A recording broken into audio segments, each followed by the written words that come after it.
Hey, this is Blake with Worn and Wound, and today we're going to be taking a look at two new watches from a relatively young Belgium-based watch brand, Gavox. These are both from their Curtis P40 line of watches. They're both quartz watches, and they both are designed in sort of the aviator aesthetic.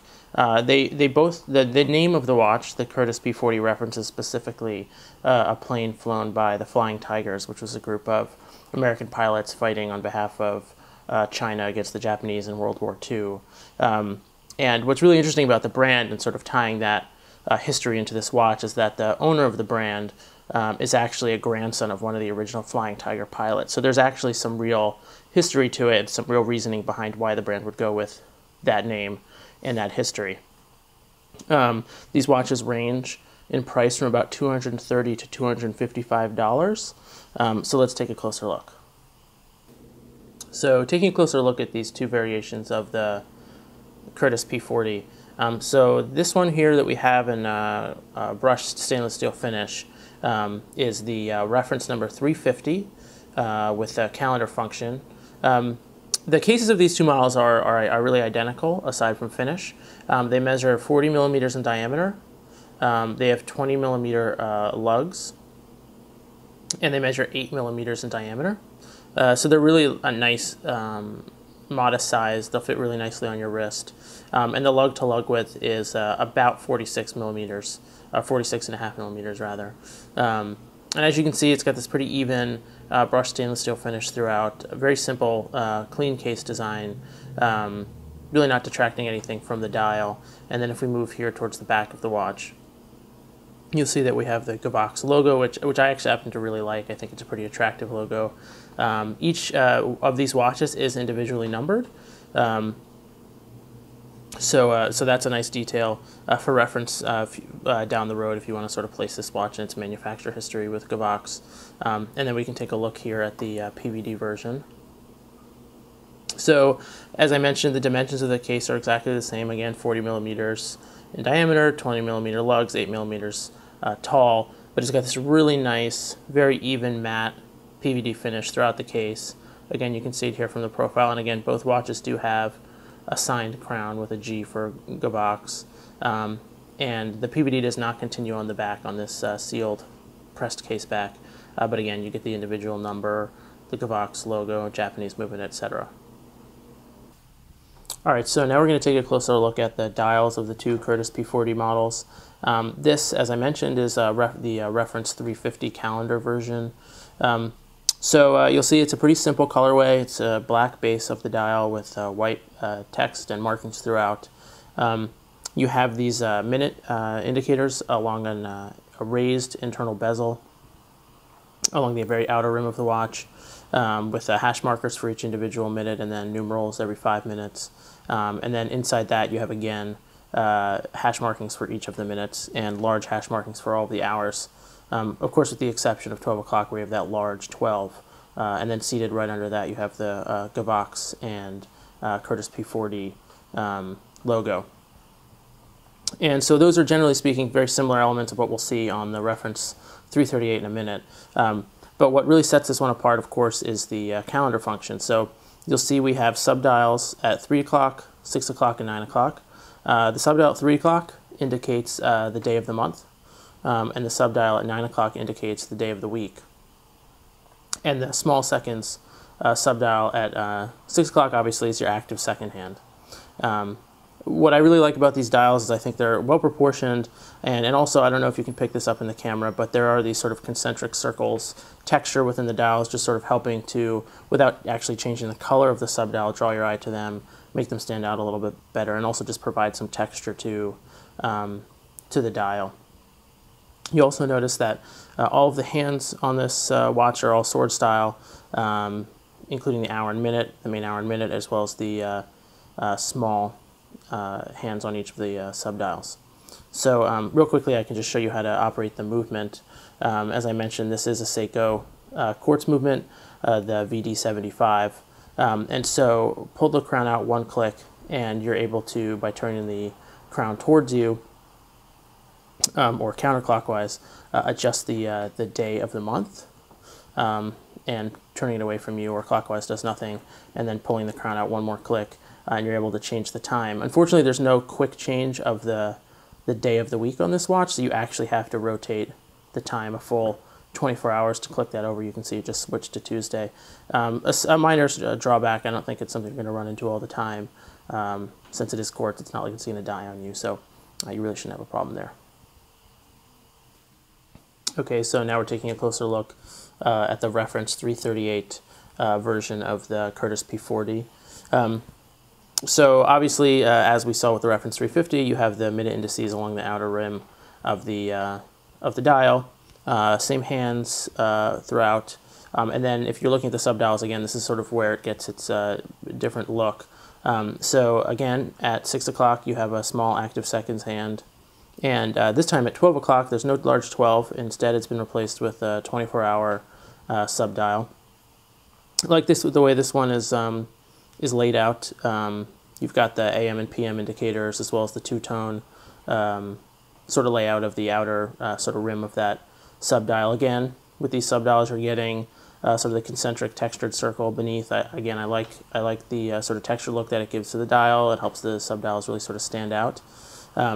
And again, we're getting the Curtis P40 logo here at 9 o'clock and the Gavox logo here at 3 o'clock. I just wanted to touch briefly on the loom with each of the Curtis P40 models. The loom is seen throughout the dial on all of the hash hour markers, as well as each of the hands. That includes the large minute and hour hands, as well as all of the subdial hands. All right, so now we're taking a look at the Curtis P40 on the wrist. So as I mentioned, both references that we're looking at today are the same size, 40 millimeters in diameter, 20 millimeter lug width, and about 46.5 millimeters lug to lug. It sits very comfortably on your wrist. It's a very lightweight watch, and it's sort of positions very well. It's super comfortable, and generally speaking, I think it would just make for a really great watch just to sort of wear on a regular basis. I think they're really attractive, very classic aviator style watches. So, you know, with a balanced design and very modest size, I think this is easily a watch that you could wear on a very regular basis. So this model here, as we mentioned, the reference 338, this is specifically the reference 338.1, which is the 0.1 references to the black coating here. And what we're seeing it here is on this brown leather strap. Now, when you buy these watches, you can get them in any number of strap combinations, from a leather strap to a nylon two-piece to an actual nylon NATO strap, and that does change the price slightly. But you can see here, this is a nice genuine leather strap. It's got a little bit of a glossy, very smooth texture to it, so some people might prefer that over others. It's got this white stitching that contrasts and with the black case, but matches the dial. And I don't know if you can tell here, but it does have some black finishing along the edge of the strap. And then turning around here, you actually do see there is the signed Gavox buckle, which is a nice touch. I like the brown and black combination. It's not for everyone, but as I mentioned, there's a myriad of colors that you can pick from and styles of strap on the website, so you can really kind of pick and choose and design the watch that you want. All right, so now you can see the reference 350 on my wrist, and this particular model, again, same size as the 338, also sits very comfortably. It actually comes with another one of the strap options, which is a nylon strap with leather under, and it's also got these this sort of leather guard around the holes in the strap. Also has a sort of a matte finished Gavox signed buckle. So again, I just think this is a really great look. I think this would also look great on one of the black versions of the watch as well. And so here you can see sort of a collection of all the different strap options aside from the nylon two-piece. So you have here's the black watch, the reference 338 on an orange nylon NATO. I like these are, you know, they're nice NATOs. They're not the most heavy-duty NATOs, but they do seem pretty well constructed. They are stitched, not just heat-sealed, and they do have a signed Gavox sort of keeper here, which is nice.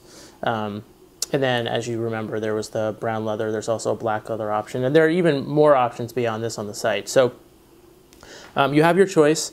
The leather and the nylon two-piece with the leather backing, those both cost the same. They don't change the price of the watch. And for the The 24-hour version with the black coating, with the PVD coating, that's going to run you $255. But with a NATO, that same version is going to run you $240 roughly. And with the reference 350 calendar version, the high end with the leather strap or the nylon with leather under is going to be $250, and the nylon NATO is going to be $230.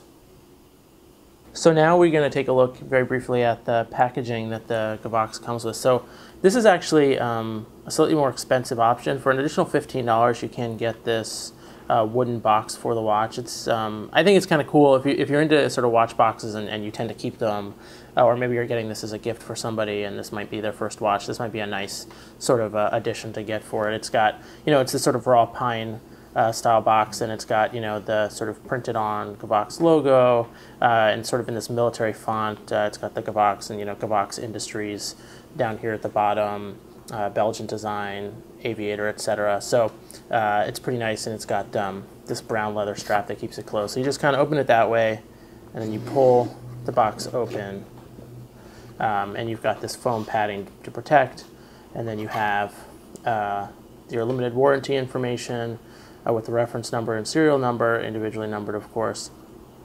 And then in here you've got instructions on how to operate the movement.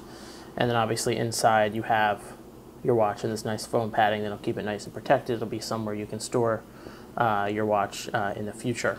Now what the watch would ordinarily come in is actually this sort of hard, soft case with the Gavox logo here. We've seen these before. We sort of imagine that they're probably repurposed eyeglass cases, but they fit perfectly watches with the foam insert, and they're actually really great for travel. We like these a lot.